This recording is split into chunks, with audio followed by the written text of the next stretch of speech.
lovely to see all of you, actually. We're going to start actually small and sort of expand to our larger ensemble. Your programs are not in program order, but that's no worry. We're not doing too many things. Evening Star is first, which is one of Poe's sort of lesser-known poems. And this is a setting for soprano and violin. I should take this moment to remind you your cellular devices, although they're wonderful, are not wanted at this concert right now. So if you could turn off your signal to the rest of society, that'd be great. All the way off is even preferred to airplane mode, as we were recording tonight's event as well. So without further ado, I'll see you guys in a moment.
I composed all of these. You can talk at the very end. Come on in, guys. All right, I'm going to introduce the rest of the ensemble. We're in full force at this point. Next on the program is Telltale Heart. I will fill the space right now with, I guess, a little bit about how I found this film in the first place. When I was studying abroad in England, on some random archive site, I found the other film that we're going to be doing, which is The Fall of the House of Usher, and was pleased to find out that someone made a sort of companion film around the same time, and the filmmakers were friends. Poe has been an inspiration and a sort of a small obsession for a while, and so when I found one and then I found the other, I knew I was going to score both of them at some point. Telltale was done later. I think the date on that was 2010? Yes, very good, 2010. I did write it, I promise. And features certainly everyone on stage here now, but in particular the electric guitar, which makes a sort of strange appearance in this setting. I'm going to be part tech person as well, so I'm sorry, can we take a name real quick?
I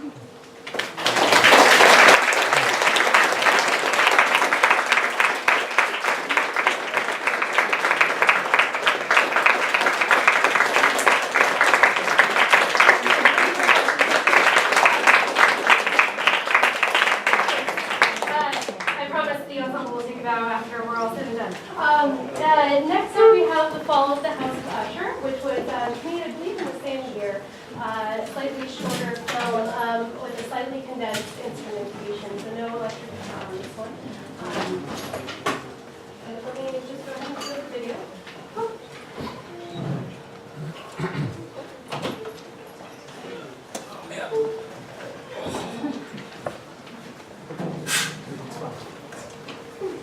It'll fall this way.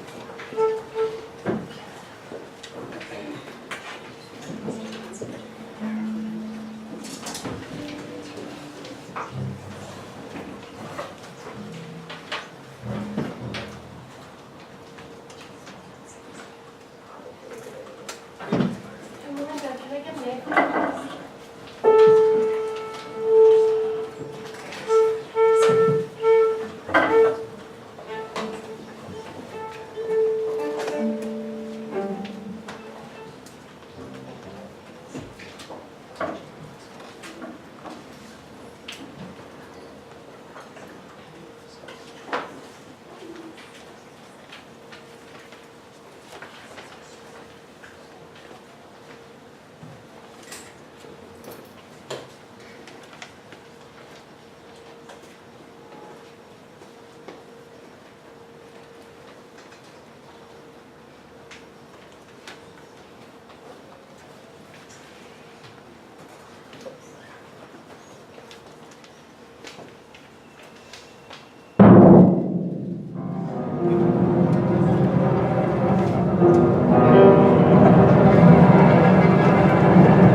in which we're going to invite David Whitwell, esteemed narrator and trombonist, in addition to Daniel Fay, who happens to be a puppeteer extraordinaire, owner of the Standard Toy Craft, which is exactly how and where we met. Very good. So we take one more. One there.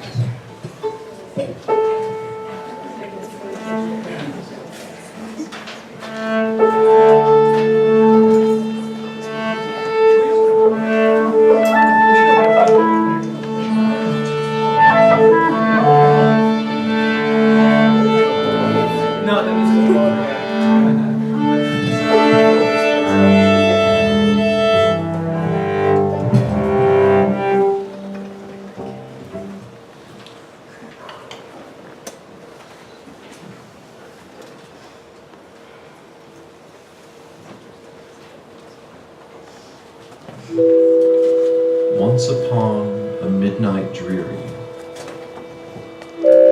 while I pondered, weak and weary, over many a quaint and curious volume of forgotten lore, while I nodded, nearly napping, suddenly there came a tapping, as of someone gently rapping at my chamber door. "'Tis some visitor," I muttered, tapping at my chamber door. Only this, and nothing more.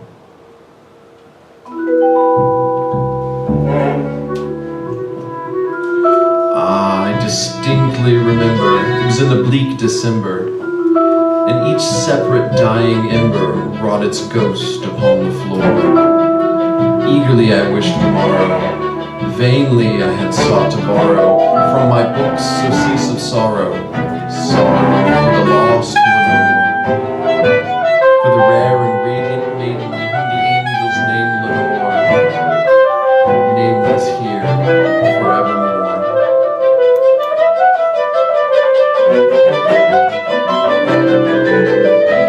And the silken, sad, uncertain rustling of each purple curtain thrilled me, filled me with fantastic terrors never felt before.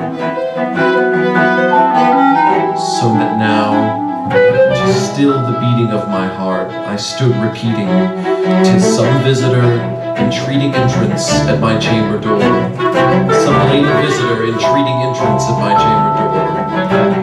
This is it, and nothing more. This is it, and nothing more."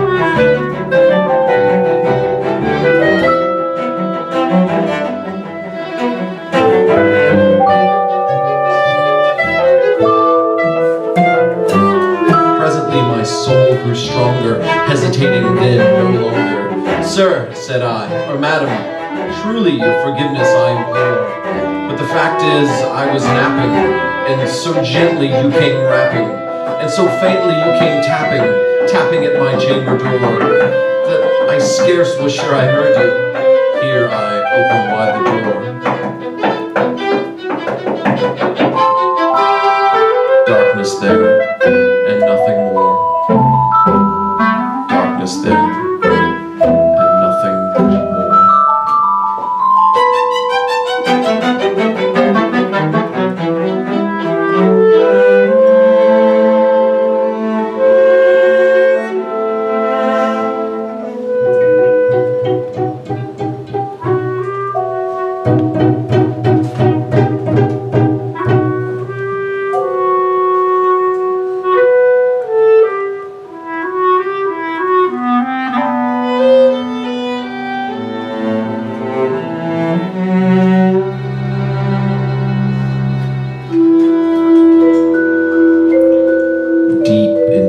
Darkness peering, long I stood there wondering, fearing, doubting, dreaming dreams no mortal ever dared to dream before. But the silence was unbroken, and the darkness gave no token, and the only word there spoken was the whispered word, Lenore.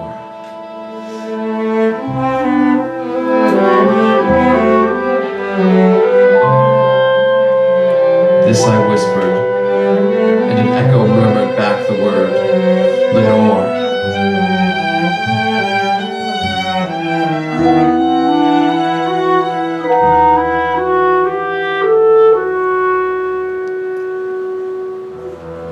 Merely this, and nothing more. Merely this, and nothing more.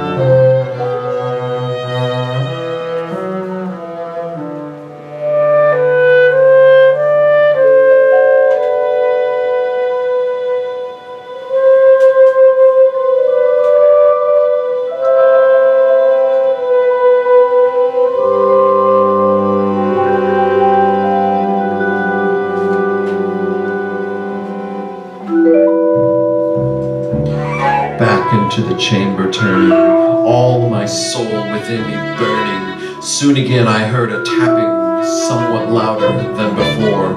Surely, said I, surely that is something at my window lattice. Let me see then what thread is, and this mystery explore. Let my heart be still a moment, and this mystery explore. 'Tis the wind, and nothing more. 'Tis the wind, and nothing more. Open here I flung the shutter, when with many a flirt and flutter, in there stepped a saintly raven of the saintly days of yore. Not in the least obsessance made he, not a minute stopped or stayed he, but with mine of lord or lady perched above my chamber door. Perched upon a bust of Pallas just above my chamber door. Perched and sat and nothing more. Perched and sat and nothing more.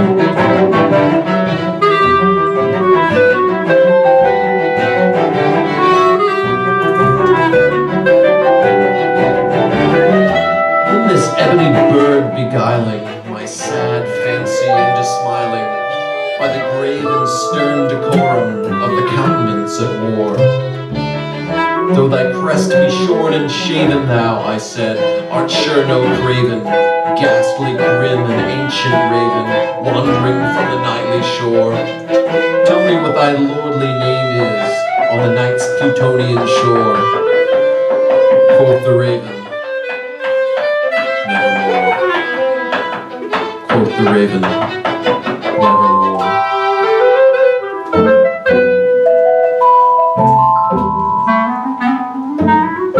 Much I marveled at this ungainly fowl to hear discourse so plainly, though its answer little meaning, little relevancy bore. For we cannot help agreeing that no living human being ever yet was blessed with seeing bird above his chamber door. Bird or beast above the sculptured bust above his chamber door, with such name as nevermore. But the raven, sitting lonely on that placid bust, spoke only that one word, as if his soul in that one word he did outpour. Nothing further than he uttered, not a feather than he fluttered, till I scarcely more than muttered, other friends have flown before. On the morrow he will leave me, and my hopes have flown before. Then the bird said, nevermore. Startled that stillness broken by reply so aptly spoken, doubtless, said I, what it utters is its only stock and store, caught from some unhappy master, whom unmerciful disaster followed fast and followed faster, till his songs one burden bore, till the dirges of his hope that melancholy burden bore, of never, nevermore.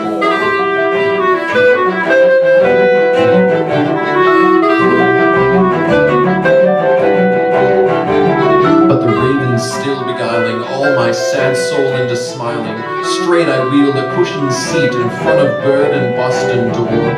Then upon the velvet sinking, I betook myself to linking fancy unto fancy, thinking what this ominous bird of yore, what this grim, ungainly, ghastly, gaunt, and ominous bird of yore meant in croaking, nevermore. This I sat, engaged in guessing, but no syllable expressing, to the fowl whose fiery eyes now burned into my bosom's core. This and more I sat divining, with my head at ease reclining, on the cushion's velvet lining, that the lamplight glowed o'er, but whose velvet violet lining, with the lamplight glowing o'er, she shall press nevermore. Then methought the air condenser, perfumed from an unseen censer, swung by seraphim whose footfalls tinkled on the tufted floor. Wretch, I cried, thy God hath lent thee, by these angels he has sent thee, respite, respite and Nephthene from thy memories of Lenore.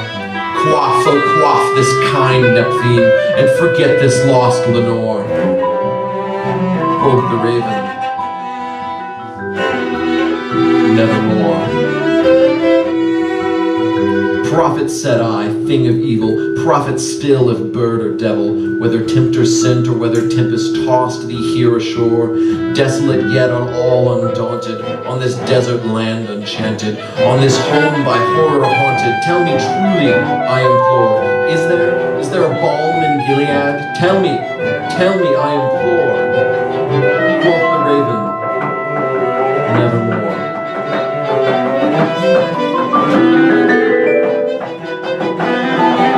Prophet, said I, thing of evil, prophet still if bird or devil, by that heaven that bends above us, by that God we both adore, tell this soul with sorrow laden if, with the distant Aden, it shall clasp a sainted maiden, whom the angels name Lenore, clasp a rare and radiant maiden, whom the angels name Lenore.